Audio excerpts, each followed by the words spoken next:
Nabaddewo nga bakwata Olivia Lutaya n'akatambi nenkakwata bulungi nnyo. Naye era mugenda kunyiga ku kyengenda okwogera.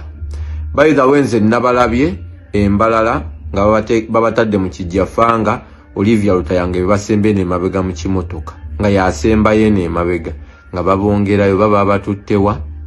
Yamazima gali nti mwenna kyabalumye nnyo. Olivia Lutaya amaze olumosa emyaka 5 mu kkomera okubanga era kati ali mu kkomera. Ate nga already file eyo eyinza okuba si ya mangu mangu, twogeze mazima. Kuba nakyemalira ye yatidde era ayagala tukendeeza. Ayagala kubanga atukwata atukendeeze.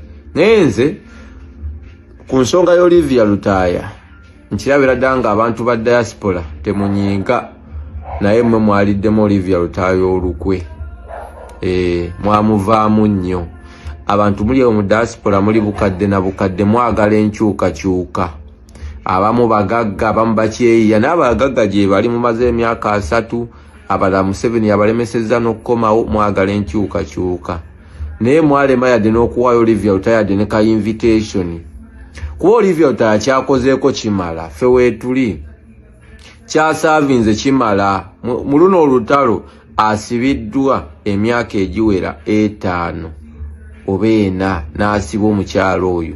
Ati kati yandikyusibwa position n'ava ku ground kuba foot soldier najja mu America, najja ebungeza, najja wa ati n'akyusa position n'aba kati nga sponsoringa ku nkyukakyuka kuba bambi byayiseemu bingi. Naye kati oyo yazzeeyo.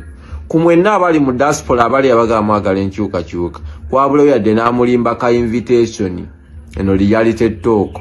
Amuwa ka invitation bwe yakoma kuba 2021 Olivia Lutaya y'omu ku baali ba foot soldier ku campaign. Nali mujjanjaba kuba nalinga nkola ku bya medical ebiseera ebyo. Baali bamukuba okugulu wano ku kakongovule nga ayina ekiwundu. Yali foot soldier n'agenda mu kkomera era n'akoma n'adda ku kyekimu kyaliko foot soldier ku bbanga eryo nali yamala mu kkomera.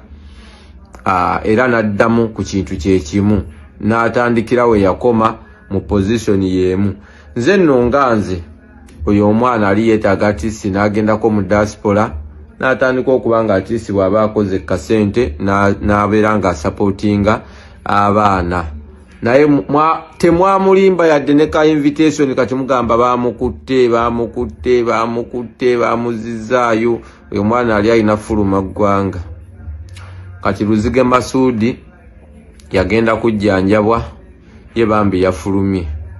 Yagenda kujjanjabwa. Nene Olivia yandibaddemu ezo level. Ne mubeera mu diaspora omwana muwagira buwagizi naye temusobola muwayo yadde ne ka invitation ajje. Kati uyo yazzeeyo oba kati agenda kusavingira bbanga ki? Ate obedda abasinga bagamba Olivia tebasobola mukwata. Ono nakyemalira n'okuttatta. Kati gwe yamala emyaka 5 mu kkomera asobola okuzzaayo era 2 n'omala 6 mukazi wattu. Namutunuulidde naye nga sirina kyakkola ge mazima. Naye singa yafuluma naye n'abeerako eyo kyandibadde kikolera ddala. Abantu b'omu diaspora bannange Olivia mwamulyamu olukwe. Temuyomba, tewabaawo ayomba. No Olivia kulanka gy'aliko yali asobola kuba nga akola ki ng'abeera mu diaspora. Ono nakyemalira yakusiba. Jjukira bwe yavaayo Olivia asigala ali solid ate nga nakyemala yawoza mbu yamuwa pardon. Kati bw'osigala oli solid nakyemala n'otamuvunnamira ate ayongera kunyiiga. Okitegeera dde nga ali yamusiba talina musango. So byebyo baganda bange embeera yeero baganda baffe babakutte bangi Masaaba abalala bonna babakutte. Naye ffe tukyali solid, tugenda kwongera mu maaso n'okutambuza enkyukakyuka. Amannya n'eddoboozi Batoke yenze munnamu.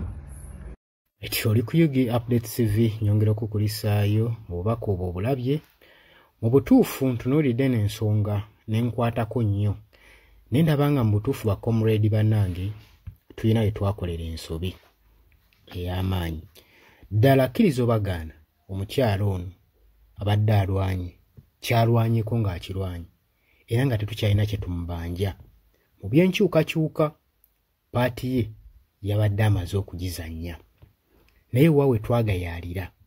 Oba otunudde ku ngeri omukyalo ono Olivia Lutaya gye yakwatiddwamu, amawulire ga nnaku nnyo, oba otunuulidde ku ngeri gye yakwatiddwamu, si muntu abadde asaana okuddamu okukwatibwa, si muntu abadde asuubirwa okudda mu struggle ng'eno, yandibadde awummuddemu. Bannange tunaayiga ddi okuteerawo bannaffe omukono? Baganda bange bali mu diaspora, tunaayiga ddi okuteerawo bannaffe omukono nga tulaba nti omuntu oyo asaanidde? Olivia Lutaya ki ekyamazima yali agwanidde okufulumamukko agende awummule, entalo azirwanireko ku social media, kubanga wano mu field ki ekikyabadde akimaze n'ekikwasa ennaku n'ensonyi era nga kigenda tulabisa obutabeererawo bannaffe. Olivia Lutaya abadde tagwanidde kuddamu kukwatibwa kutwalibwa mu nkomyo. Jjukira yasibibwako n'akulungulayo emyaka egiwera mu 5. Kati osuubira ku luno agenda kumalayo bbanga ki? Naye nga baalwanira yemmwe yeffe. Kati olabira ddala nga mutima muli omusango tugwesalira, titwakola kimala. Ate essaawa zino tukyayinza kubaako na kye tukola okuggyako tutunuulidde kimu protest vote egende successful. Kitegeeza kati obusobozi bwammwe bwonna n'obusungu muyina obuteeka mu protest vote ebeere successful, musobole okununula bannammwe abatalina musango, tunule baganda baffe abali abakwatiddwa obwereere olw'okuba nti waliwo abantu abeeyagaliza okusigala mu bukulembeze, bannaabwe abalala be babonaabona be bakafiiramu. Saagala kulandagga nnyo, akatambi okalabye, bye nkugambye bimala, kati kiri gy'oli. Oli ku Yugi Update TV, kuwadde osinza oba ng'otuwuliriza. Mbalamusizaako ng'era bulijjo sijja gana balamusaako. Mbaagala nnyo, sharinga, commentinga.